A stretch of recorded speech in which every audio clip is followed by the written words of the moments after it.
After the horror ওয়ার্ল্ডের সাথেই থাকুন।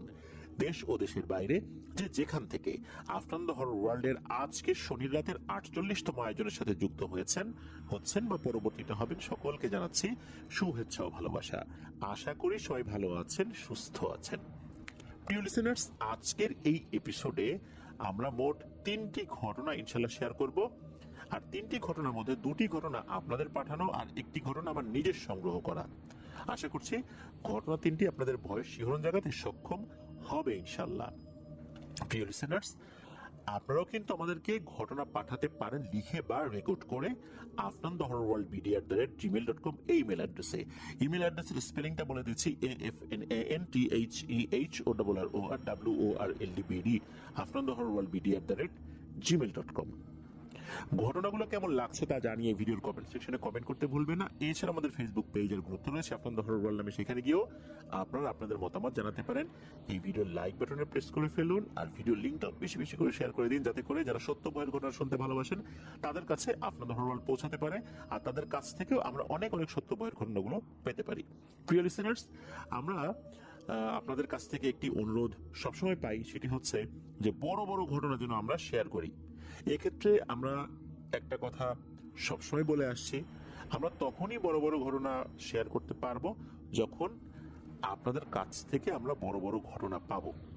এছাড়া কোনোভাবেই আমরা সেটা পারবো না। আমরা যদি ছোট ঘটনা পাই, আমরা ছোট ঘটনাগুলো শেয়ার করব, মাঝারি আকারের ঘটনা পেলে সেগুলো শেয়ার করব, বড় ঘটনা পেলে সেগুলো শেয়ার করব। আর এই স্ট্যান্ডার্ডটাই আমরা মেনটেন করে আসছি। এখন বড় ঘটনা আমরা কিছুটা কম পাচ্ছি, তাই বলে আমরা ঘটনা বানিয়ে বানিয়ে বা লিখে এটা প্রচার করতে পারবো না। এটা আপনারা জানেন যে শুরু থেকেই আমরা কিন্তু বিষয়টা বলে এসেছি। তাতে যদি আফটার দ্য হরর ওয়ার্ল্ডের পথ চলা থেমেও যায় তবুও না, আমরা আপনাদের কাছ থেকে পাওয়া সত্য ভয়ের ঘটনাগুলোই শেয়ার করতে চাই। আর এইভাবেই আল্লাহ তাআলা যতটুকু পথ আমাদেরকে আগানোর তৌফিক দান করেন, আমরা ততটুকু পথ ইনশাল্লাহ আগাবো। এরপর যদি আমাদের পথ চলা থামিয়ে দিতে হয়, আমরা প্রয়োজনে থামিয়ে দেব, কিন্তু তবুও আমরা আপনাদেরকে সত্য ভয়ের ঘটনাগুলো শোনাতে পিছপা হব না। এই যে সংকল্পটা আমরা করেছি, আল্লাহ যেন সেই সংকল্পটা আমাদেরকে মেইনটেইন করার তৌফিক দান করেন, বাস্তবায়নের তৌফিক দান করেন, এবং সেই পথ চলায় আপনাদেরকে যেন সবসময় আমরা সাথে পাই। প্রিয় লিসেনার্স, চলুন আজকের এপিসোডের প্রথম ঘটনায় চলে যাই। প্রথম যে ঘটনাটি আপনাদের সাথে শেয়ার করব, এই ঘটনাটি আমাদেরকে যিনি পাঠিয়েছেন উনি একজন রেমিটেন্স যোদ্ধা ভাই। ওনার নাম মোহাম্মদ বিজয়। উনি বর্তমানে সংযুক্ত আরব আমিরাতে রয়েছেন, একটি মসজিদের খাদেম হিসাবে দায়িত্ব পালন করছেন। ওনার দেশের বাড়ি কিশোরগঞ্জ জেলার পাকুন্দিয়া উপজেলার দরগা বাজার এলাকায়। ঘটনাটি উনি শুনেছিলেন 2008 কি 9 সালের দিকে। এই ঘটনাটি যে উনি আসলে কেউ ওনাকে বলেছে এভাবে শুনেছেন, বিষয়টা এরকম না। উনি ওনার দাদির সাথে ঘুমাতেন। 2008-9 সালের দিকে ওনার বয়স ছিল এরকমই 8-9 বছর, এরকম আর কি ওনার বয়স আর কি। দাদির সাথে ঘুমাতেন। দাদির ওই সময় বয়স ছিল 70-এর কাছাকাছি, ওই সময়ের কথা বলছি আর কি। তো দাদি উনি একজন আধ্যাত্মিক টাইপের মহিলা আর কি। উনি বেশ পীর ভক্ত একজন মানুষ। আধ্যাত্মিকতা ওনাকে খুব বেশি করে টানে, ছোটবেলা থেকেই ওনাকে টানে এটা। ওনার কাছে ওনার অনেক পরিচিত লোকজন আসতেন, ওনার সাথে গল্প করতেন, মজা করতেন। ওনার সাথে ওনার অনেক বান্ধবীরাও দূর দূরান্ত থেকে দেখা করতে আসতেন। আর যখন আসতেন দাদির জন্য কিছু উপঢৌকনও নিয়ে আসতেন। দাদি অনেকের সাথে যখন গল্প করতেন তখন এই বিজয় ভাই শুনতেন। একবার হয় কি, একজন ভদ্র মহিলা আসছেন, উনি ওনাদের এলাকারই আর কি, খুব পরিচিত আর কি দাদির সাথে, দাদির খুব কাছের একজন মানুষ। গল্প করছেন। ওই সময় আবার বিজয় ভাই ঘরের ভেতরে বিছানার উপর শুয়ে আছেন। উনি শুনছেন যে কি হচ্ছে, কি গল্প করছে। তো ওই ভদ্র মহিলা দাদিকে বলছেন যে, ও বুঝি আমার কোমরে না প্রচন্ড ব্যথা, এত ব্যথা আমি কাজ কাম তো করতেই পারি না, বিছানায় একবার শুলে উঠতে পারি না, এপাশ ওপাশ করতে পারি না, অনেক ধরনের জরুরি কাজকর্ম আমার বন্ধ হয়ে যাওয়ার উপক্রম হয়েছে। এই ব্যথার কি সমাধান করা যায়? তুমি তো এরকম কাজ অনেক করছো, আমার একটা সমাধান করে দাও না। এই কথা শোনার পর দাদি একটি বিষয় বলেন, আর সেটি মূলত এই বিজয় ভাই শুনেছিলেন। দাদি গল্প করেন যে ওনার বয়স যখন 40-এর কাছাকাছি, তখন একটি ঘটনা ঘটেছিল। দাদি ওই সময়ে উনি কয়েকটা কাজ করতেন। সেটা হচ্ছে যে ওনার আর একজন বান্ধবী ছিল, যার নাম হচ্ছে রহিমা। তো এই রহিমা কি করতেন, বিভিন্ন মানুষদের বিভিন্ন যে সমস্যা থাকে, বিশেষ করে অসুখ বিসুখ, এই যে কোমরে ব্যথা, ঘাড়ে ব্যথা, পায়ে ব্যথা, বাতের ব্যথা বা এই টাইপের আরো যে সমস্ত সমস্যাগুলো আছে, এই সমস্যাগুলো উনি শুনতেন আর সেটা সমাধানের জন্য একটা কাজ করতেন। আর সেই কাজে দাদিও সহযোগী হতেন, দাদি নিজেও করতেন।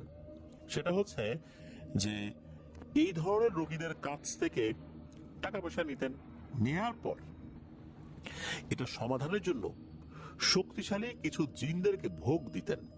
ওনারা জিন সাধনা করতেন না, কিন্তু জিনেদেরকে ভোগ দিতেন। এই ভোগ দেওয়ার নির্দিষ্ট পদ্ধতি ছিল। অনেকগুলো মোমবাতি, তারপর মাটির হাড়ির মধ্যে মিষ্টি, আর কিছু দোয়া দুরুদ আছে। এটা আসলে দোয়া দুরুদও বলা যাবে না, এটা এক ধরনের বিশেষ রিচুয়াল আর কি, সেটা পালন করতে হতো। এই জিনিসটা ওই যে রহিমা দাদি যিনি, উনিও করতেন। আবার যখন উনি কোনো কারণে পারতেন না, সবসময় একজন মহিলা মানুষ রাতের বেলা কোন একটা জায়গায় গিয়ে এই জিনদেরকে ভোগ দিতে যাবেন, এটাও তো পসিবল হয় না, তখন দাদিকে দিতেন।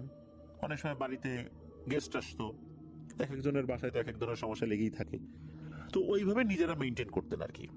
দাদি পারলে দাদি যেতেন, না পারলে ওই রহিমা দাদি যেতেন। এভাবে দুজন মিলেই এই কাজগুলো করতেন। এই কাজগুলো করার সময় ওনারা একটা বিশেষ জায়গায় যেতেন। ওনাদের বাড়ি থেকে কিছুটা দূরে একটা বিল রয়েছে, বেশ বড় বিল, সেটা এখন আছে। তো ওই বিলের একটা জায়গায় অনেক আগে থেকেই একটা বড় একটা গর্তের মতো ছিল, সেখানে একটা উঁচু ঢিবির মতো আছে আবার সাইডে। ওই উঁচু ঢিবির উপর বসে ওনারা নির্দিষ্ট রিচুয়ালটা করতেন। তখন পানির ভেতর থেকে নাকি কোনো একটা জিন উঠে আসতো। সে এসে ওই মিষ্টিগুলো নিত, কি জন্য আসছে সেটা জিজ্ঞেস করতো, আর সেই সমাধানের পদ্ধতি সেটা বাতলে দিত, অথবা সেই জিনটা নিজে সমাধান করে দিত। অনেক মানুষ ভালো হয়েছে। এই কাজগুলো এই যে রহিমা দাদি আর বিজয় ভাইয়ের দাদি, ওনার নাম হলো কমলা, এই কমলা দাদি, এই দুজন মিলেই করতেন। সব কাজ পরামর্শ করেই করতেন আর কি। তো একজন মহিলা এরকম আসছে, তার প্রচন্ড কোমরে ব্যথা, এমন কোমরে ব্যথা তার চলাই দায়। যখন এই কমলা দাদির কাছে আসছেন ওই মহিলা, তখন কমলা দি বলেছে, ঠিক আছে, এটা সমাধান হবে, তুমি চলে যাও আর এই এই জিনিসগুলো এনে দাও। ওই মাটির হাড়ি, মিষ্টি আর অনেকগুলো মোমবাতি, 10-12টা না, আরো বেশি। ওই মহিলা সেগুলো এনে দেয়। এরপর দাদি বলেন, ঠিক আছে, তুমি চলে যাও, বাকিটা আমি দেখব। গভীর রাতের বেলা দাদি একা একা চলে গিয়েছেন ওনার বাড়ি থেকে কিছুটা দূরে, সেই জায়গায়, বিলের সেই জায়গাটাতে যেখানে ঢিবির মতো আছে, সেখানে উনি বসে ওই রিচুয়ালটা করবেন। আর উনি যখন ওই বিষয়টা করবেন, এটা কিন্তু আবার ওই রহিমা দাদিকে বলে গিয়েছেন যে আমি তো আজকে একটা কাজে যাব। ওই রহিমা দাদিকে দিতে চেয়েছিলেন কাজটা, কিন্তু রহিমা দাদি বললেন যে ওনার বাড়িতে নাকি মেহমান এসেছে, উনি যেতে পারবেন না। এই কারণে দাদি সেখানে গেলেন। দাদি তো এর আগেও অনেকবার গিয়েছেন, কখনো কোনো সমস্যা হয়নি। এই কাজটা করতে করতে উনি জিন দেখলে আসলে আর ভয় পেতেন না। কারণ হচ্ছে উনি কিন্তু জিন সাধনা করতেন না, কিন্তু যে পদ্ধতিতে এই কাজটি করতেন, এই পদ্ধতিতে জিনেরা এসে ভয় দেখাতো না, তারা ওই ভোগটা গ্রহণ করত আর ওই নির্দিষ্ট কাজটা করে দিত। এই এতটুকুই, আর কিছু না। তো দাদি তো গিয়েছেন, যাবার পর উনি যেখানে বসেছেন তার চতুর্দিকে মোমবাতি জ্বালিয়েছেন, আর সামনে মাটির হাড়িতে ওই মিষ্টিগুলো রেখে উনি ওনার মতো করে রিচুয়াল করা শুরু করেছেন। করছেন করছেন, অনেকক্ষণ হয়ে যায়, কোনো সারা শব্দ আর নাই। এতক্ষণ কিন্তু কখনো হয় না, মানে লাগে না এত সময়।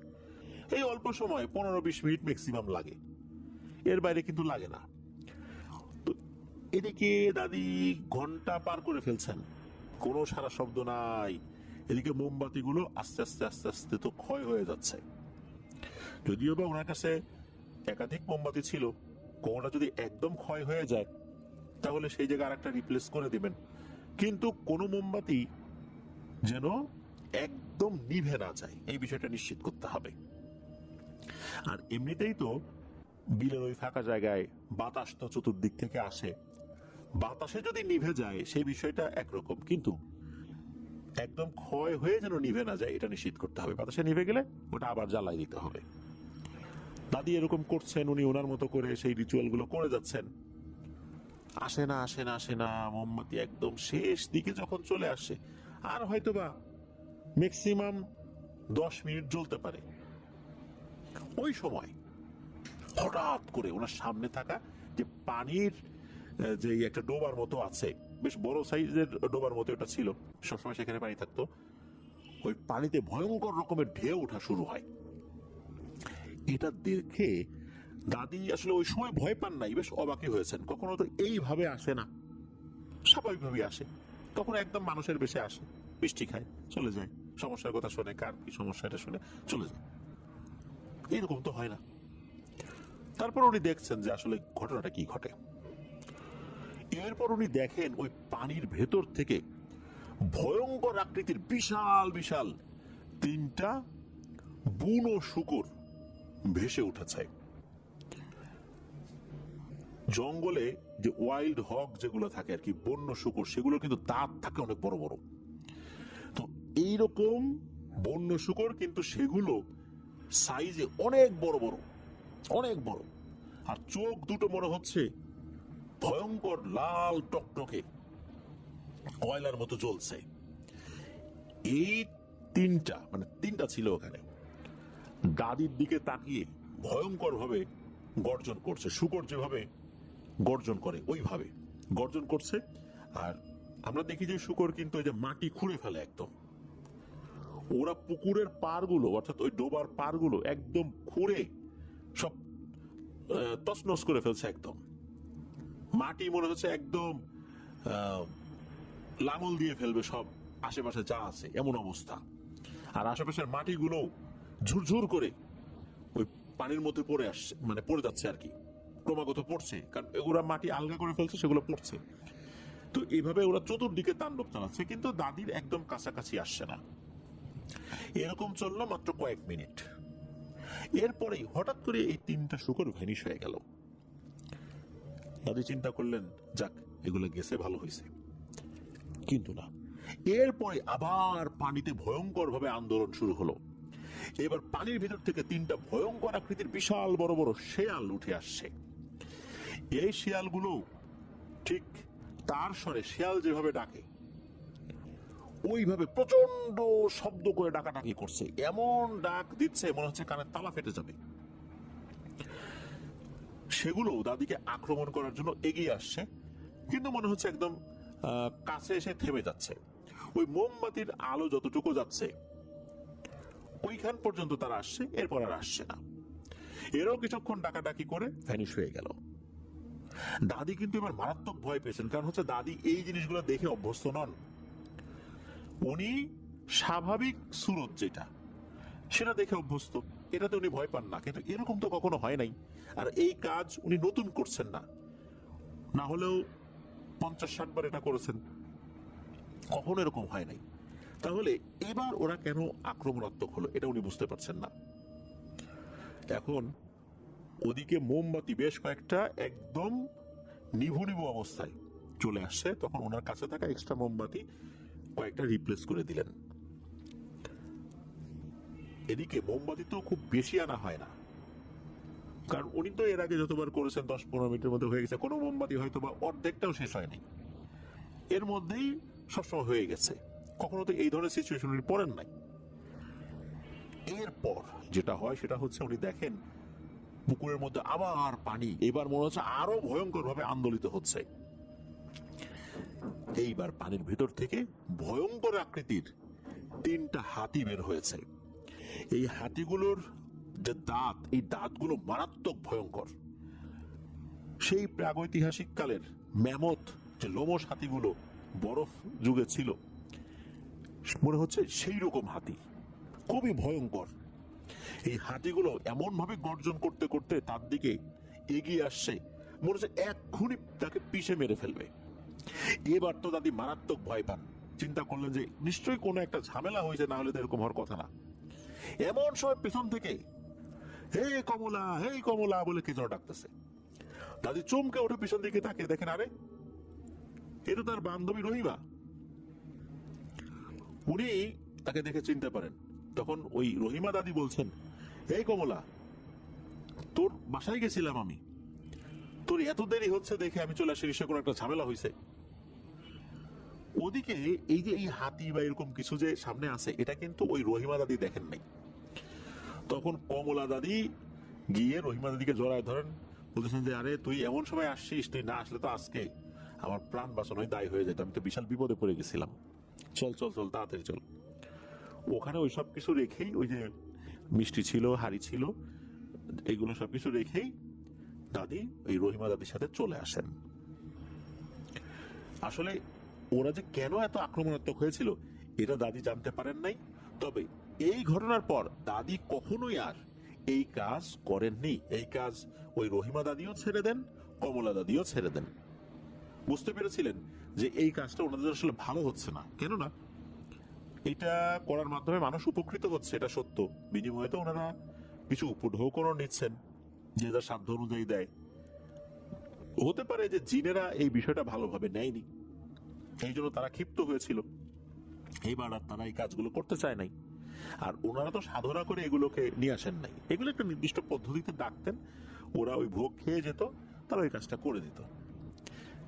এরপর দাদি আর এই কাজটা করেন নাই। যখন ওই যে মহিলাটা এসে তার কোমর ব্যথার কথা বললেন, দাদি এই ঘটনা শুনিয়ে দিয়েছিলেন যে আমি তো এরপর থেকে এত বছর কখনো এই কাজটা করি নাই, সুতরাং এগুলো এখন আর পারবো না, আমি এগুলো আর করি না। এই ঘটনাটা শুনেছিলেন বিজয় ভাই। আর দাদি, উনি এতটা সাহসী একজন মানুষ। সাধারণত এই যে ভোগ দেয়া এই জিনিসগুলো কিন্তু পুরুষ সদস্যরা অধিকাংশ ক্ষেত্রেই করে থাকেন, কিন্তু দাদি একজন নারী হয়েও এমন সাহসী ছিলেন, এটা আসলেই একটা ব্যতিক্রমী জিনিস আমি বলবো। বিজয় ভাই জানিয়েছেন যে দাদি কিন্তু এখনো জীবিত আছেন, মানে যেহেতু বয়স হয়ে গেছে, কিছুটা তো অসুস্থতা তার ভিতরে আসবেই, সেই ধরনের বার্ধক্যজনিত কিছু সমস্যা তার মধ্যে আছে। মাঝে নাকি ওনার একবার ক্যান্সার ধরা পড়েছিল, ডক্টর ওনাকে থেরাপি নেওয়ার পরামর্শ দিয়েছিলেন, কিন্তু দাদি সেটাতে রাজি হন নাই। দাদি বিশেষ এক ধরনের হোমিওপ্যাথি ওষুধ খেয়েছিলেন। আল্লাহর অশেষ রহমতে দাদি পরিপূর্ণভাবে সুস্থ হয়ে গেছেন, তার শরীরে এখন কোনো ক্যান্সার নাই, একদম সুস্থ, অর্থাৎ ক্যান্সার থেকে উনি সুস্থ। দাদি এখনো বিভিন্ন ওয়াজ মাহফিল এগুলোতে অ্যাটেন্ড করেন, এগুলো শুনতে তার খুব ভালো লাগে। আর বিজয় ভাই দাদির জন্য দোয়া চেয়েছেন, আমরা তার জন্য দোয়া করি আল্লাহ তাআলা তার ভুল ত্রুটিগুলো ক্ষমা করুন, কারণ আসলে এই ভোগ দেওয়ার এই ব্যাপারগুলো এগুলো তো আসলে ভালো কাজ না। তবে উনি যেহেতু ওই কাজ থেকে ফেরত এসেছেন, উনি এই আধ্যাত্মিক আলোচনাগুলো শুনতে খুব পছন্দ করেন। ধন্যবাদ জানাচ্ছি বিজয় ভাইকে, আর দাদিকেও ধন্যবাদ। দাদি নিশ্চয়ই পরবর্তীতে এই ঘটনা শুনবেন, তার জন্য শুভকামনা রইল আপনাদের ওয়ার্ল্ডের পক্ষ থেকে। প্রিয় লিসেনার্স, চলুন চলে যাব আমাদের এবারের শনি রাতের 48তম আয়োজনের নতুন আরো একটি ঘটনায়।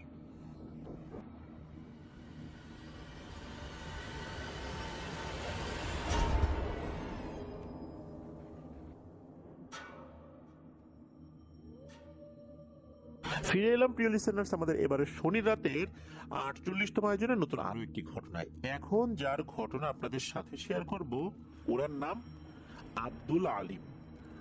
উনি ভারতের কলকাতায় বসবাস করছেন। তবে ঘটনার সূত্রপাত হয়েছিল ওনার মামার বাড়িতে থাকাকালে, যখন উনি কুষ্টিয়া জেলার চোরহাস থেকে 15 থেকে 16 কিলোমিটার দূরে ঝাউদিয়া ইউনিয়নে থাকতেন। ওখানে ওনার 4 মামা রয়েছে, বড় মামা, মেজ মামা, সেজ মামা, ছোট মামা। উনি এই সেজ মামার এখানে থাকতেন। সময়টা 2012 কি 13 সাল। ওনার বয়স এখন 14 কি 15 বছর। এই সেজো মামার এক ছেলে এক মেয়ে ওই বাড়িতে বসবাস করতেন। তো বাড়ির যেই কাঠামো যদি বলি, প্রথমে বড় মামার বাড়ি, তারপর মেজো মামা, তারপর সেজো মামা, তারপর ছোট মামা। বাড়ির পেছনে বাঁশঝাড় রয়েছে, বাঁশঝাড়ের পাশে পুকুর রয়েছে, আর পুকুরের এক পাশেই এই মামাদের মা বাবার কবর রয়েছে। তো এই যে সেজো মামার এক ছেলে, সে তো লেখাপড়া করে। ওই সময় কোন ক্লাসে লেখাপড়া করছিল এটা অবশ্য আব্দুল আলিম ভাই বলতে পারেন নাই। ওই সময় ওই গ্রামে সব বাড়িতে যে বিদ্যুৎ এসেছে বিষয়টা এরকম না, কিছু কিছু বাড়িতে এসেছে, কিছু কিছু বাড়ি আবেদন করেছে বিদ্যুতের জন্য, আর কিছু কিছু বাড়ি আবেদনও করে নাই। ওই সময় তাদের বিদ্যুৎ আনার পরিকল্পনাও নাই। তার মানে হচ্ছে গ্রামে কিছুটা অংশ আলো আছে, কিন্তু অধিকাংশ জায়গায় আলো নাই, এমন একটা অবস্থা আর কি। রাতের বেলার কথা বলছি। উনি ঘুমাতেন হচ্ছে সেজো মামার বারান্দার দিকে, কারণ এই আব্দুল আলিম ভাই ছোটবেলা থেকে বেশ সাহসী একজন মানুষ। গ্রাম তো, বারান্দায় শুতে ওনারও খুব ভালো লাগতো। একদম প্রাকৃতিক বাতাস এসে তার শরীরে লাগতো, এতে ওনার ঘুমটা ভালো হতো। মামার ওই ছেলে, সে লেখাপড়া করছে রাত জেগে। সাধারণত রাত সে জাগে না, তবে পরীক্ষা ছিল তার, এই কারণে রাত জেগে লেখাপড়া করছে। রাত তখন যে খুব বেশি তাও না, সাধারণত রাত 9টার মধ্যেই সেই ছেলেটা ঘুমিয়ে পড়ে, কিন্তু সে একটু বেশি সময় লাগিয়ে দিয়েছিল। তখন হয়তো বা 10:30টার মতো বাজে। ওই সময়ে এই সেজো মামা সেই ছেলে এই আব্দুল আলিম ভাইকে ডাক দেয়। ডাক দিয়ে বলে যে একটা সিগারেট এনে দিয়ে। তার আবার সিগারেট খাওয়ার মতো অভ্যাস ধরে গিয়েছিল ওই সময়ই। সিগারেট আনার জন্য তাকে যেতে হবে এই বাঁশঝাড় পার হয়ে, রাস্তা পার হয়ে, মেইন রাস্তা, পাকা রাস্তা আর কি, এটা পার হয়ে পাশে একটা দোকান আছে। এই দোকানটা আবার অনেক রাত পর্যন্ত খোলা থাকে। 2012-13 সাল তো, অনেক আগের তো আর কথা না আসলে। উনি হাতে একটা টর্চ লাইট নিয়ে ওইদিকে যাওয়া শুরু করেছেন। ওই সময় ওনার কাছে একটা টর্চ লাইট ছিল যেটা কালার হচ্ছে লাল, এর মাথার অংশ আবার ভেঙে ফেলা যেত, অর্থাৎ বাকিয়ে ফেলা যেত। সেইখান থেকে আবার দুটো প্লাগ দেখা যেত, এই প্লাগটা আবার বিদ্যুতের লাইনের মধ্যে ঢুকে চার্জ করতে হতো। ওইটাকে বলতে হলো মাথা ভাঙা টর্চ লাইট। তো ওনার কাছে ওই মাথা ভাঙা টর্চ লাইট ছিল, এটা জ্বালিয়ে মনের সুখে চলে গেছেন অল্প সময়ের মধ্যে। মাত্র 3 মিনিট ম্যাক্সিমাম লাগে আর কি পায়ে হেঁটে ওই দোকানে যেতে। দোকানে যাওয়ার পর সিগারেট কিনেছেন, সিগারেট কেনার পর আবার ফেরত আসছেন। এই যাওয়া আসার মধ্যে কিন্তু কোনো ভয়ের ঘটনা ঘটেনি। কিন্তু উনি যখনই এসে ঘরের দরজায় দাঁড়িয়েছেন, এক পা দেবেন কেবল, এমন সময় দেখেন যে মাঝারি আকৃতির একটা গোখরো সাপ, এই জিনিসটা এই দরজার কাছে রয়েছে। এটা দেখার সাথে সাথে উনি ওরে মারে বাবারে বলে চিৎকার করে উঠছেন, সাপ সাপ সাপ। আর তখনই এই সাপটা ভয় পেয়ে ঘরের মধ্যে ঢুকে একটা শোকেসের নিচে চলে গেছে। উনি তো দেখেছেন যে সাপটা চলে গেছে, আর কেউ কিন্তু মানে তখনও দেখে নাই আর কি। এদিকে উনি বলছেন সাপ সাপ সাপ, সবাই তো চমকে উঠছে, সাপ মানে সাপ কোথায়? উনি বলছেন যে এই তো এই যে এই শোকেসের নিচে গেল। তখন এই আব্দুল আলিম ভাই উনি আবার একটু ঝুঁকে পড়ে টর্চ লাইট মেরে দেখেন এই সাপটা শোকেসের পেছন দিকের একটা পায়ার সাথে পেঁচিয়ে লুকিয়ে রয়েছে। মনে হচ্ছে সে খুব ভয় পেয়েছে। এটা দেখার পর এই আব্দুল আলিম ভাই কি করেছেন, একটা লাঠি নিয়ে আসছেন। লাঠি নিয়ে এসে এই ঝুঁকে পড়েই ওই সাপটার মাথায় ক্রমাগত উনি আঘাত করছেন। ওই ঝুঁকে পড়ে আঘাত করতে করতে ওই সাপটার মাথা একদম থেতলে দিয়েছেন, মানে সাপটা ওখানেই মারা গেছে। এরপর সাপটাকে বের করেছেন, বের করার পর উঠোনে নিয়েছেন। উঠোনে নেওয়ার পর যে কাজটি উনি করেছেন সেটা হলো এই সাপের শরীরের উপরে কেরোসিন জাতীয় তেল দিয়ে আগুন ধরাই দিয়েছেন। সাপটাকে পুড়িয়ে অনেকটাই ছাই বানিয়ে ফেলেছেন। তবে কেরোসিন তেল যখন অনেকটাই কমে গেছে এর প্রভাব, তখন দেখা গেল যে না, একদম পুরোপুরি পুড়ে ছাই হয় নাই। তখন আব্দুল আলিম ভাই কি করলেন, এই সাপটাকে উনি মাটি চাপা দিয়ে দিলেন একপাশে গর্ত করে। বাড়ির মধ্যে সাপ দেখা গিয়েছে, বাসার মধ্যে তো একটা আতঙ্ক বিরাজ করবে, এটাই স্বাভাবিক। ওই রাত্রে এই আব্দুল আলিম ভাই আর বাইরে ঘুমানোর সাহস করেন নাই, উনি ঘরেই ঘুমিয়েছেন। যেহেতু সাপ উনি নিজের চোখেই দেখেছেন আর কি, নিজেই মারলেন। বাড়ির লোকদের মধ্যে একটা আতঙ্ক বিরাজ করছে যে আরো সাপটা আছে কিনা। এই সাপটা তো আসলে একটা মাঝারি সাইজের সাপ ছিল, চিন্তা করা হচ্ছে যে হয়তো বড় সাইজের সাপ আছে কিনা। তবে সাপের আলামত আগে তো ওনারা বুঝতে পারেন নাই, এটা কোত্থেকে আসলো, আসতেই পারে, গ্রামের বাড়ি তো, আশপাশ থেকে এসেছে হয়তোবা। তো ওই রাতে আর কোনো সমস্যা হয় নাই, সবাই ঘুমিয়ে পড়লেন। এরপর প্রায় 2 সপ্তাহ অতিবাহিত হয়ে গেল, কোনো সমস্যা নেই, বিষয়টা একদম ভুলতেই বসেছেন বাড়ির সবাই। 15 দিনের মাথায় ঘটে একটা ঘটনা। এই যে আব্দুল আলিম ভাই, উনি শুয়ে আছেন, ঘুমাচ্ছেন, গভীর রাত্রে উনি একটা স্বপ্ন দেখেন। স্বপ্নে উনি দেখেন যে একটা বিড়াল, এই বিড়ালটা আকৃতিতে মাঝারি সাইজের, একদম ধবধবে সাদা, আর বিড়ালের চোখ দুটো অসম্ভব রকমের সবুজ। আর সবুজ কোন জিনিস যদি আলোকিত হয়, কেমন এক ধরনের সবুজ আলোকছটা বিচ্ছুরিত হয়, ওরকম আলোকছটা বিচ্ছুরিত হচ্ছে। এই বিড়ালটা একটা মোটা আম গাছ থেকে মনে হচ্ছে বেয়ে নেমে আসছে, আর তার দিকে তাকিয়ে রয়েছে। এই মোটা আম গাছটা আসলে ওই বাড়িরই একটা আম গাছ। এই আম গাছটা অনেক মোটা, এত মোটা যে 2 জন মানুষ নাকি হাত দিয়ে বের পাওয়া মুশকিল হয়ে যায়।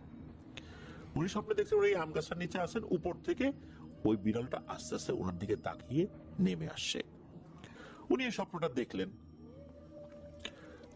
এটার পর উনি চিন্তা করলেন যে এটা আমার দুঃস্বপ্ন আর কি, কারণ এটা দেখার পর ওনার আবার ঘুম ভেঙে যায়, তখনও তো রাত, উনি আবার ঘুমিয়েছেন। এরপর আর উনি স্বপ্ন দেখেন নাই। একই ধরনের স্বপ্ন উনি টানা প্রায় 4 রাত দেখেছেন, 4 রাত। তবে কয়েক রাত দেখার পর বাড়ির সবাইকে এই বিষয়টা শেয়ার করলো, বাড়ির সবাই বলেছে যে এটা দুঃস্বপ্নই হবে। 5ম রাতে উনি সেম স্বপ্নটা দেখেন, তবে এটার ধরন আগের থেকে আরেকটু আলাদা। উনি দেখেন যে উনি সেই আম গাছটার নিচে দাঁড়িয়ে আছেন, উপর থেকে ওই বিড়ালটা নেমে আসছে। নেমে এসে ওনাকে বলছে, তুই আমার ভাইকে মেরেছিস। তখন উনি বলছে যে আমি তোমার ভাইকে মারলাম? কে তোমার ভাই? আমি তো কাউকে মারিনি। এরপর কি হয়েছে, ওই বিড়ালটাকে লাফ দিয়ে ওনার কাঁধের উপর উঠেছে। এতদিন তো স্বপ্নের মধ্যে শুধু ওই গাছের একটা নির্দিষ্ট অংশে তাকে দেখা গিয়েছে, এবার বিড়ালটা লাফ দিয়ে তার কাঁধের উপর এসেছে। তখন নাকি ওনার ঘুম ভেঙে গেছে। দেখেন যে তার মামা তাকে ডাকছে, যে আলিম আলিম আলিম, কি হয়েছে রে বাবা, কি হয়েছে তোর? উনি তো খেয়াল করেন যে ঘেমে একদম একাকার হয়ে গেছেন। এই যে আলিম ভাই, উনি একদম ঘেমে গোসল করে উঠেছেন, এমন একটা অবস্থা। পরে উনি জানতে পারলেন যে উনি ভয়ঙ্কর ভাবে ঘুমের ভিতরে গোংরাচ্ছিলেন, এই জন্য তার মামা এসে তাকে ডাক দিয়েছে। এরপর উনি দিনের বেলাতে বিষয়টা শেয়ার করেন। তখনও বাড়ির লোকজন এই বিষয়টাতে আসলে ওইভাবে গুরুত্ব দিচ্ছিল না। এর পরের রাত ঘুমিয়েছেন উনি। এবার রাতেও উনি সেই একই স্বপ্নটাই দেখলেন। স্বপ্নটা এবার আরেকটু অন্যরকম। সেটা হচ্ছে, স্বপ্নের মধ্যে উনি সেই গাছের নিচে দাঁড়িয়ে আছেন, সেম বিড়ালটা উপর থেকে আস্তে আস্তে নেমে আসছে। এবার নেমে এসে তাকে বলছে, তুই আমার ভাইকে মেরেছিস রে। তখন উনি বলছেন, আমি তোমার ভাইকে কিভাবে মারলাম, আমি তো কাউকে মারিনি। তখন ওই বিড়ালটা বলছে, মারছিস মারছিস, আমি আর আমার ভাই ওখান দিয়ে খেলা করছিলাম, আমি বিড়ালের বেশে আর আমার ভাই সাপের বেশে। হঠাৎ করে তুই ওখানে চলে আসছিস, আমার ভাই আশেপাশে কোথায় যাবে বুঝতে না পেরে ওই দরজার কাছে চলে গেছে। তুই আবার দরজার কাছে গিয়ে তাকে দেখেও ফেলেছিস, দেখার সাথে সাথে সাপ সাপ বলে উঠেছিস। আমার ভাই তখন কোনো উপায়ন্তর না পেয়ে, বুঝতে না পেরে সে ওই ঘরের মধ্যে ঢুকে গেছে। তুই সেখানে গিয়ে আমার ভাইকে খুঁজে বের করছিস। বের করার পর তোর কি উচিত ছিল, ধর্মে কি বলে, কি বলা উচিত ছিল, রাসূল সাল্লাল্লাহু আলাইহি ওয়াসাল্লাম কি শিক্ষা দিয়েছেন, তোর কি বলা উচিত ছিল না? তুমি যদি জিন হয়ে থাকো তুমি চলে যাও, রাতের বেলা এইভাবে সাপ মারা উচিত না। তুই কি সেই কাজটা করছিস? করিস নাই। তুই কি করলি? কোনো ধরনের সুযোগ না দিয়ে ওই জায়গাটাতেই আমার ভাইয়ের মাথাটা খুব নিষ্ঠুর ভাবে থেতলে দিয়ে মেরে ফেললি। মানলাম আমার ভাই ভুল করে ফেলছে, মানলাম আমার ভাই অন্যায় করছে, তোরা সাপ মনে করেই মারলি। এরপর তুই কি কাজটা করলি? তুই আমার ভাইয়ের মৃতদেহ বাইরে বের করে এনে আগুন ধরাই দিলি। তুই বল, এটা কি কোনো কাজের মধ্যে পড়ে? মারলি মারলি, তুই দাফন করে দিতি, ফেলে দিতি, আমরা না হয় লাশটার জানাজা করতাম। মানলাম আমার ভাইয়ের ভুল হয়েছে, সেই হিসাবে তোকে ক্ষমা করে দিতাম। তুই কেন আমার ভাইয়ের শরীরে আগুন ধরাই দিলি? এটি কি কোনো লাশের প্রতি সম্মান জানানো হইল? কোনো কিছুকে আগুন দিয়ে পোড়ানো, কোনো জীবকে, জীবিত অবস্থায় হোক বা মৃত অবস্থায় হোক, এটা কি উচিত হয়েছে? তারপর কি করলি? দাফন করে দিলি। এই দাফনটা আগে করতি, তাও মেনে নিতাম। আমার ভাইয়ের লাশটা অন্তত আমরা সেখান থেকে মাটির থেকে তুলে নেওয়ার ব্যবস্থা করতাম। তুই কি করলি? এইভাবে পুরায় অনেকটাই ছাই করে দিয়ে আবার দাফনও করে দিলি, আমাদের নেয়ারও সুযোগ দিলি না। এখন তুই বল, এই কাজটার শাস্তি কি হইতে পারে? আমি তো তোকে ছাড়বো না রে। তোর অপরাধ অনেক গুরুতর, নিছক ভুল না, এটা ভয়ঙ্কর অন্যায়। ভুল হলে ক্ষমা করা যায়, অন্যায়ের শাস্তি পেতে হয়। তুই অন্যায় করছিস, এর শাস্তি তো তোকে পেতেই হবে। ভাই হত্যার শোধ তো আমি নেবই। তো এইরকম করে তাকে বলছে। উনি স্বপ্নের মধ্যে বলছে, আমার ভুল হয়ে গেছে, আমাকে ক্ষমা করে দাও, আমি বুঝতে পারি না, আমি তো সাপ মনে করেই মারছি। তখন আবার সে বলছে, সাপ মনে করে মারছিস ভালো, কেন ওকে আগুন ধরাই দিলি মারার পর?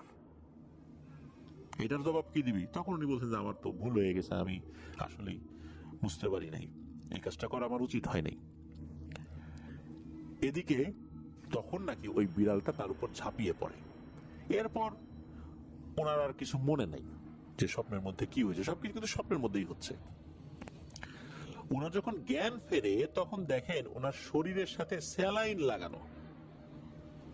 উনি জানতে পারলেন যে উনি যখন রাতে ঘুমিয়েছেন, এরপরে দীর্ঘ সময় উনি আর ওঠেনি নাই। ওনাকে অনেক ডাকাডাকি করা হয়েছে, উনি ওঠেন নাই। অনেক পর ওনার যে জ্ঞান ফিরল, ওনার যে জ্ঞান আসছে না, অর্থাৎ উনি ঘুম থেকেছেন না, এই জন্য ডাক্তারও আনা হয়েছিল।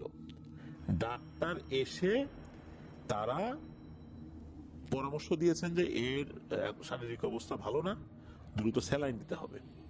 তবে হসপিটালে ভর্তি করার মতো ওরকম অবস্থা হয় নাই, তখন তাকে স্যালাইন দেয়া হয়। বাড়ির সব সদস্যরা তার আশেপাশে, তাকে জিজ্ঞেস করা হয় কি হয়েছে, উনি বলেন যে উনি তো এরকম এরকম স্বপ্ন দেখেছেন। তখন বাড়ির লোকজন এই বিষয়টাকে গুরুত্ব দেওয়া শুরু করেন। তবে এই বিষয়টা যখন ভারতে থাকা ওনার মা বাবার সাথে শেয়ার করেন, তখন তার মা বাবা বলেন যে বাবা তুমি দ্রুত চলে আসো, আমরা দেখতেছি এখানে একজন মহিলা কবিরাজ আছে, দেখি এখানে কোনো একটা সমাধান করা যায় কিনা। দ্রুত তাকে ভারতে পাঠিয়ে দেওয়া হয়, কলকাতায় চলে যান। যেহেতু কুষ্টিয়ার সাথে বর্ডার রয়েছে, খুব দ্রুতই উনি চলে যেতে সক্ষম হন।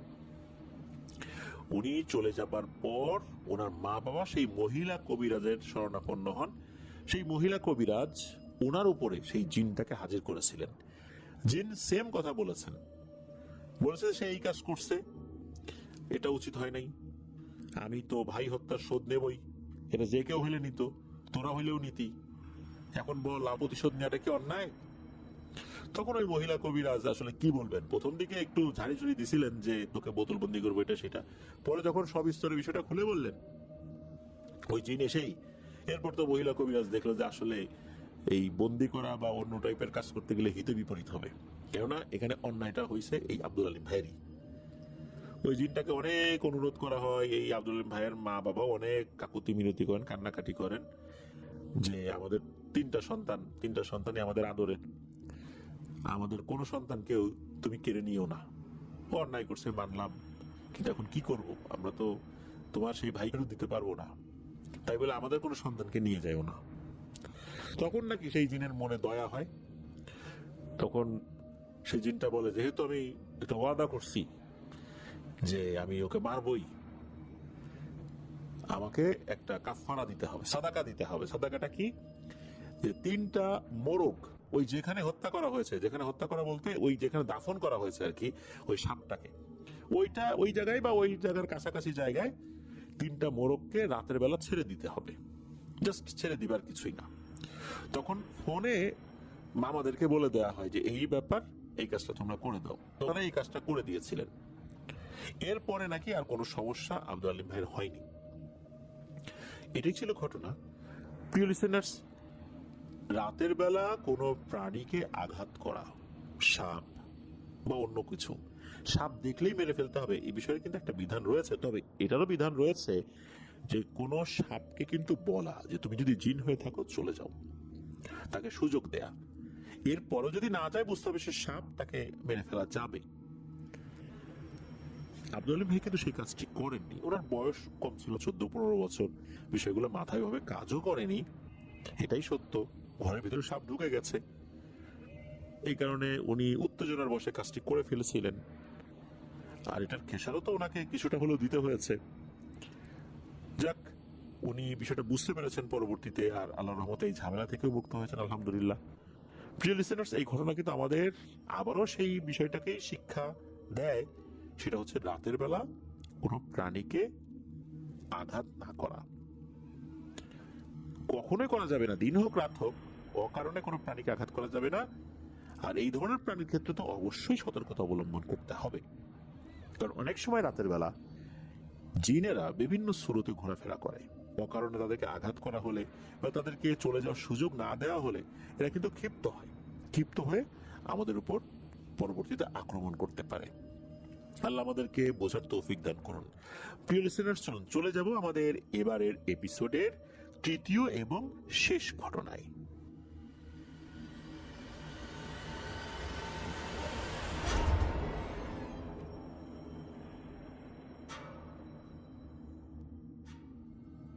ফিরে এলাম প্রিয় লিসেনার্স আমাদের এবারের শনির রাতের 48তম আয়োজনের 3য় এবং শেষ ঘটনায়।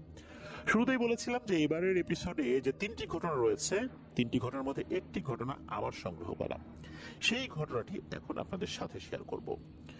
এই ঘটনাটি আমি সংগ্রহ করেছি গতকাল শুক্রবার, অর্থাৎ 6 ফেব্রুয়ারি 2026 সকালবেলা। আমি ফজরের নামাজের পর আমার খুব কাছের একজন বড় ভাই আব্দুল্লাহ মামুন ভাই, ওনার ঘটনা কিন্তু আপনাদের সাথে আমি আগেও শেয়ার করেছি। উনি বর্তমানে ভবানীপুর কবরস্থান মসজিদ, সেই মসজিদে ইমাম হিসাবে দায়িত্ব পালন করছেন। ওনার বাসা কিন্তু এই মসজিদের খুব কাছাকাছি। ওনার সাথে আমার আগেই কথা হয়েছিল যে ভাই আমি আসবো, ফজরের পর একটু হাঁটাহাঁটি করবো। তো আমি গিয়েছি ওনার সাথে, বেশ কিছুক্ষণ হাঁটাহাঁটি করার পর বললাম যে ভাই চলেন একটু কবরস্থানের ভিতরে যাই, অনেকদিন এই কবরস্থানের ভিতরে যাওয়া হয় না। আমাদের বেশ কিছু শিক্ষকের কবর এখানে রয়েছে, আমাদের বেশ কিছু আত্মীয় স্বজনের কবরও রয়েছে, রাজবাড়ির বেশ কিছু রিনাউন্ড ব্যক্তির কবর এখানে রয়েছে, আর এই মামুন ভাইয়ের বাবার কবরও এখানে রয়েছে। ওনার বাবার নাম হচ্ছে খলিল, উনি খলিল স্যার নামে অনেক সুপরিচিত ছিলেন। রাজবাড়ি যে ইয়াসিন উচ্চ বিদ্যালয় রয়েছে, সেই ইয়াসিন উচ্চ বিদ্যালয়ের খুবই নাম করা একজন শিক্ষক উনি ছিলেন। ওনার কবর আমরা জিয়ারত করলাম। তো ওই যে কবরস্থানটা, এই কবরস্থান ঘিরে কিন্তু একটা কথা প্রচলিত আছে যে একটা সময়, মানে সেটা অনেক আগের, মহান মুক্তিযুদ্ধেরও আগের কথা, এখানে আসলে এখন যে চতুর্দিকে দেয়াল দেখা যায়, ওই সময় কিন্তু এরকম দেয়াল ছিল না। ওই সময় না, এই কিছুদিন আগেও ছিল না। এক সাইডটা খোলা ছিল, অন্য সাইডে দেয়াল ছিল, অর্থাৎ 3 পাশে দেয়াল, এক সাইডে খোলা ছিল।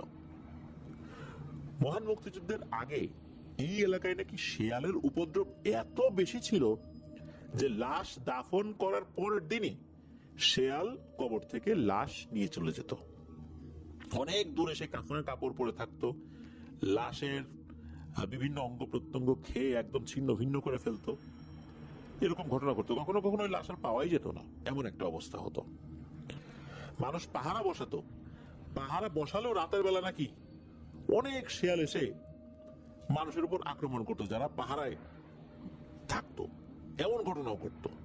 এটা অনেক আগের কথা আর কি।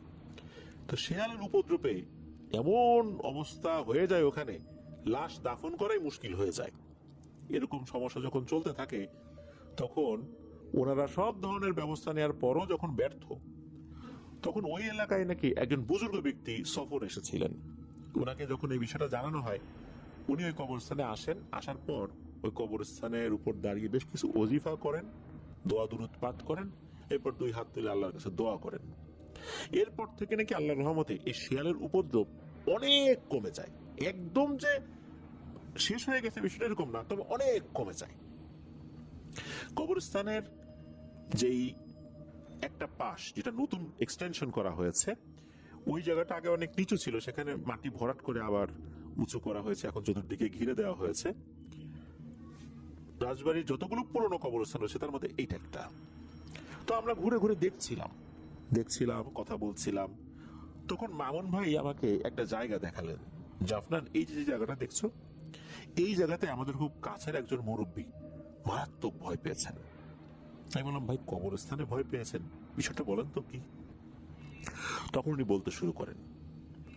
উনি বলেন যে ঘটনাটা এখন থেকে মাস 5 আগের আর কি, সেই হিসাবে অক্টোবর মাসে হতে পারে, এমনটাই উনি আন্দাজ করেছিলেন। এক্সাক্ট মাসটা উনি বলতে পারেন না অবশ্য, তবে এরকম হবে আর কি। তো যার সাথে ঘটনাটি ঘটেছে তার নাম হচ্ছে হাবু মিয়া। এই হাবু মিয়া উনি কিন্তু একজন গোরখোদক। রাজবাড়িতে গোরখোদক হিসাবে ওনার যথেষ্ট পরিচিতি রয়েছে।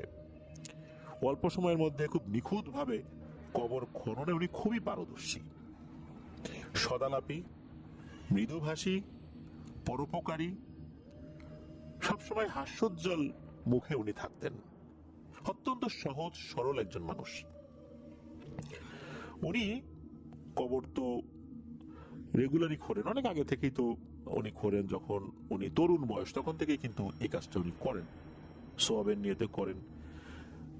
এই কাজে তো আসলে ওনার অনেক বছর হয়ে গেছে। উনি ওনার সাথে কিন্তু ওনার ভাগিনা সহ আরো কয়েকজনকে সাথে নেন আর কি। এখন তো আগের মতো একা একা পারেন না, বয়স হয়ে গেছে। কোনো একদিন বিকেল বেলা উনি কবর খুঁড়ছিলেন। কবর খুঁড়তে খুঁড়তে মোটামুটি মাগরিবের আজান দেবে দেবে ভাব, এর মধ্যেই কিন্তু প্রায় কাজ শেষ করে ফেলেছেন এই অল্প সময়ের মধ্যেই। ওনার ভাগিনা আর সাথে যারা ছিলেন তারা বলছেন যে এই এখন তো মাগরিবের আজান দেবে, ওঠো ওঠো ওঠো, চলো মাগরিবের নামাজ পড়ে এসে বাকি কাজটা শেষ করবো না। উনি আবার বলছেন যে তোরা যা, দেখতেছিস না এই লাশটা একটু ফিনিশিং দিতে হবে, মাগরিবের নামাজের পর পর এই লাশটা এখানে দাফন করবে। তারা যদি এসে দেখে যে আমি তখনও এটার ফিনিশিং এর কাজ করতেছি, তখন তারা কি মনে করবে, লাশ এখানে রেখে কি কবরের কোনো একটা কাজ করা যায়? কাজটা আগে শেষ করে রাখতে হবে। আর তো কয়েক মিনিটের ব্যাপার, তোরা যা অজু কর, নামাজের জন্য রেডি হয়, আমি আসতেছি, আজান তো এখন দেয় নাই, এখনই দেবে, আমি আসতেছি, তোরা যা।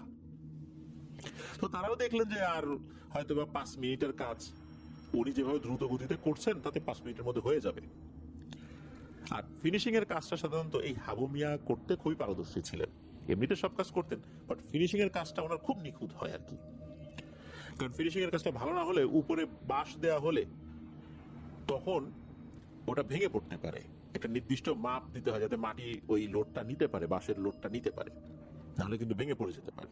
তো উনি ওই কাজটা করছিলেন, শেষের ওই কাজটা উনার ওখান থেকে চলে আসেন। তো উনি ওনার মতো করে করছেন, মাগরিবের আজান তখনও হয় নাই, হবে হয়তো বা তখন 1 মিনিট বাকি বা এরকম আর কি সময়। হঠাৎ করে ভয়ঙ্কর একটা আওয়াজ আসে। ওই সময় হাবু মিয়া উনি একটু ঝুঁকে পড়ে কাজ করছেন কবরের ভেতরে।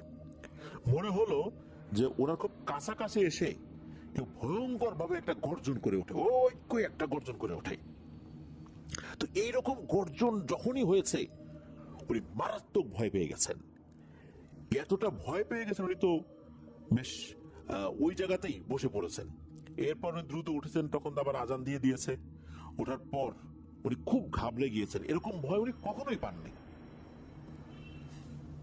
উনি তো এরপর মসজিদে গিয়েছেন, শরীরটা ভালো লাগছিল না, বাসায় চলেছেন। ওই রাত থেকেই ওনার মারাত্মক জ্বর, এমন জ্বর, জ্বর আর নামে না। এরপর থেকে শুরু হলো ডায়রিয়া, কোনোভাবেই কিছু হচ্ছে না, অবস্থা খারাপ। মামুন ভাইয়ের কাছে খবর আসে, মামুন ভাই দেখতে যান। দেখতে যাওয়ার পর তার কাছে শোনেন সব ঘটনা, যে আসলে কি হয়েছিল। মামুন ভাই কিছুটা ঝাড়ফুঁক করে দিয়েছেন, উনি যতটুকু জানতেন আর কি। এরপর উনি একটু সুস্থ হয়েছেন, মানে একটু হাঁটাচলা করতে পারেন। মামুন ভাই মাগরিবের নামাজ পড়ে ওনার কয়েকজন মুসল্লির সাথে আবার রেগুলার একটু চা খান। ওখানে এই হাবু মিয়াও গিয়েছেন, চা খেতে গিয়েছেন। মামুন ভাই দেখলেন উনি তখনও বেশ দুর্বল, কিছুটা সুস্থ হয়েছেন, তখনও বেশ দুর্বল। বেশ মজা করে কথাবার্তা বলতেছেন, উনিও একটু কথাবার্তা বললেন, মামুন ভাইও বললেন, বেশ কয়েকজন বললেন। তবে ওই ভয়ের বিষয়ে কথা হয় না ওইখানে। এর পরের দিন সকালবেলা মামুন ভাইয়ের কাছে খবর আসলো হাবু মিয়া ইন্তেকাল করেছেন। ইন্না লিল্লাহি ওয়া ইন্না ইলাইহি রাজিউন। ওনার ইন্তেকালের খবর শোনার পর রাজবাড়ির অনেকেই খুব শোকাহত হয়েছিলেন। এমন একজন মানুষ পৃথিবী থেকে বিদায় নিলেন, তাই এরকম ভয় পেয়ে উনি মারা গিয়েছেন। যেই মানুষ কিনা হাজার হাজার কবর খুঁড়েছেন, সেই মানুষটা কবর খুঁড়তে গিয়ে, তাও গভীর রাতে না, ঠিক মাগরিবের আজানের আগে এরকম একটা ভয় পেয়ে মারা গেলেন। আমার আরেকজন বন্ধু, যার নাম হচ্ছে জয়নাল আবেদিন বাবু, তার বাড়ি বিনোদপুরে। রাজবাড়ি যে ঘাস বাজার রয়েছে, এই ঘাস বাজারে কিন্তু তার জয় এন্টারপ্রাইজ নামে একটা হার্ডওয়্যারের দোকান রয়েছে। আমি এই বিষয়টা যখন আমার ওই ফ্রেন্ড জয়নালের সাথে শেয়ার করি, জয়নাল তখন এই বিষয়ের সত্যতা নিশ্চিত করলেন যে হ্যাঁ, সেও বিষয়টা জানে। আর এই ব্যক্তির সাথে আবার জয়নালের আগে থেকেই অনেক ভালো পরিচয় ছিল। জয়নালও বিভিন্ন সময় তার সাথে কথা বলেছে যে আপনি কবর করতে গিয়ে ভয়টাই পান না। উনি নাকি বলতেন ভয় কিসের, কোনো ভয় নাই। উনি আবার একটা ট্রিক্সও শিখিয়ে দিয়েছিলেন। সেটা হচ্ছে যে উনি একটা ঘটনার প্রসঙ্গে বলেছিলেন নাকি, উনি একদিন রাতের বেলা, রাত 1টার দিকে কবর খনন করা শুরু করেছেন। 1টা থেকে কবর খনন করা শুরু করে এই ভবানীপুর কবরস্থানে আর কি। তো কবর খুঁড়তে খুঁড়তে রাত প্রায় 3টা হয়ে গেছে, তখন ওনার কবর খনন করা শেষ হয়েছে। উনি খুব ক্লান্ত হয়ে পড়েছিলেন।